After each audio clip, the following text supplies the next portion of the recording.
In this short episode, we are going to discuss medical record requirement verification. What the heck does that mean? Welcome to the Red to Black podcast with your hosts Warner and Mario, and today we're discussing medical record requirement verification. Mario, what are your thoughts on that? You're adding a layer of complexity to a very simple business like a restaurant. So if you walk into a restaurant in LA now, due to the cerveza sickness, they're going to ask you for certain verification for medical procedures that have been done to you. It's going to make things complicated. You now have to hire someone, or you have to track who's checked this person. Did you check it? Did he check it? Is he okay? Now it just becomes another layer in your business of complexity that doesn't really help the customer out. The customer is kind of like, do I really want to deal with this? I wonder if my cell phone's in my car. I got to go back and get my cell phone.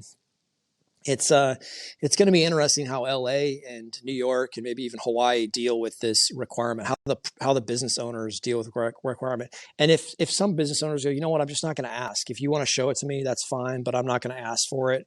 And then what's the enforcement?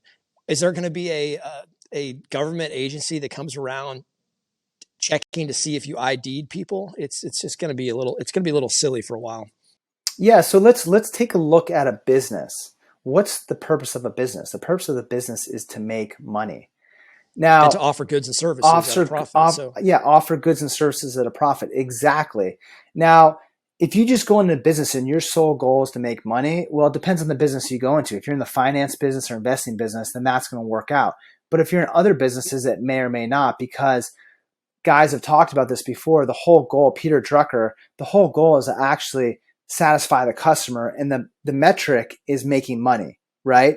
So if your whole goal as a restaurant is to satisfy the customer, and now the customer's eating outside, the customer's got to follow all these requirements, the hostess is fulfilling on these requirements, they're not going to be focused on the goal of the restaurant, which is to really satisfy the customer in this great environment. The customer's going to be walking in this environment, whether they're into these requirements or not, and it's not going to be like it was. They're going to feel like cattle walking into this environment, and the stewardess or hostess or host, whoever it is going to be focused on food and on requirements. And it's like, well, am I now in like a medical camp? Am I now, filtering people through to a hospital or some pandemic or like emergency situation in Haiti? No, I'm a restaurant. So we're putting this undue burden on these restaurants instead of allowing them to decide for themselves in a free market.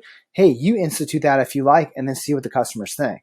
But no, it's like, no, you must do this. And that's going to have a huge effect on these restaurants and other businesses. Yeah, it's going to lower the GDP of that city. Whoever implements this, certain folks are going to go, I'll just go up to Malibu and have dinner.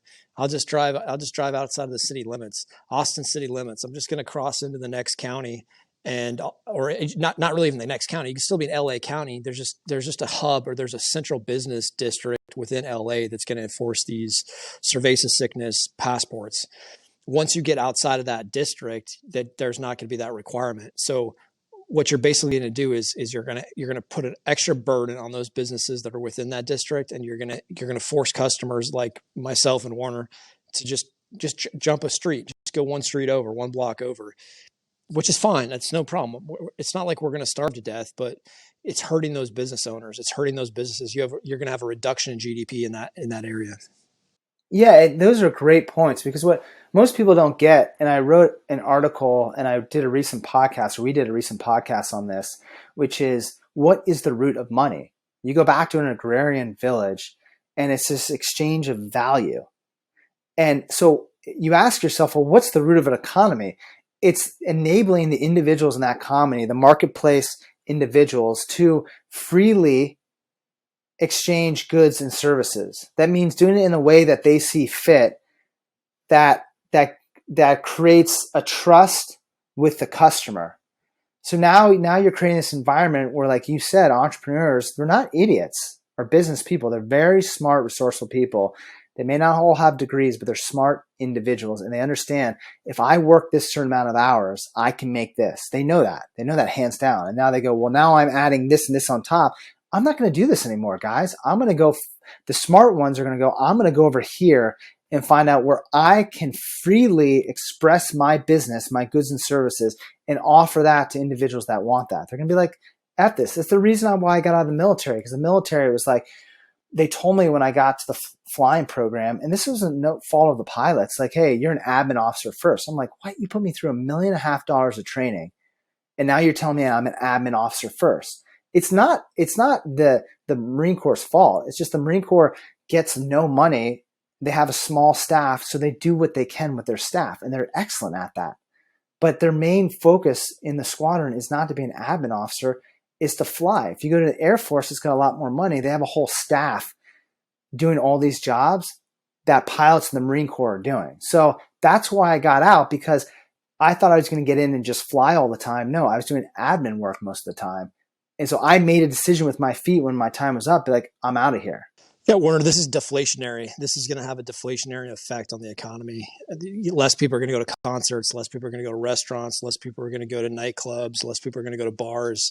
This will have a deflationary impact in that area where it's enforced, which is unfortunate. But that's the way it's going to. Apparently, that's the way the controllers want it. So we'll adjust and pivot.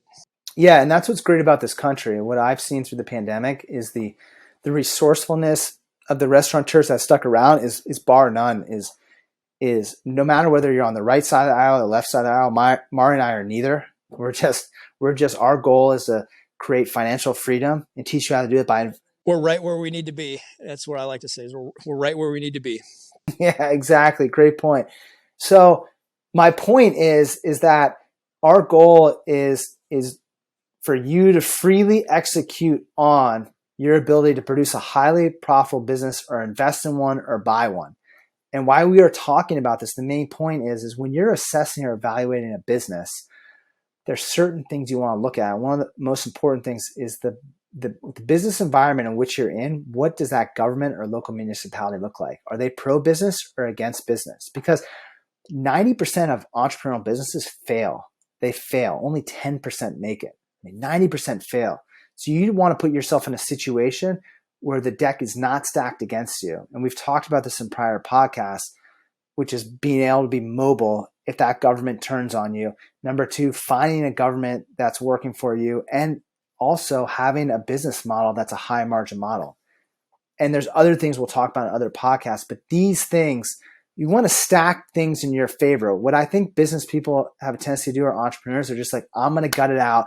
I'm going to make it happen. No. You take that force, but put things working in your favor that help the business thrive. Don't try and gut through something when everything's working against you. That's our opinion. Mario, anything else to add?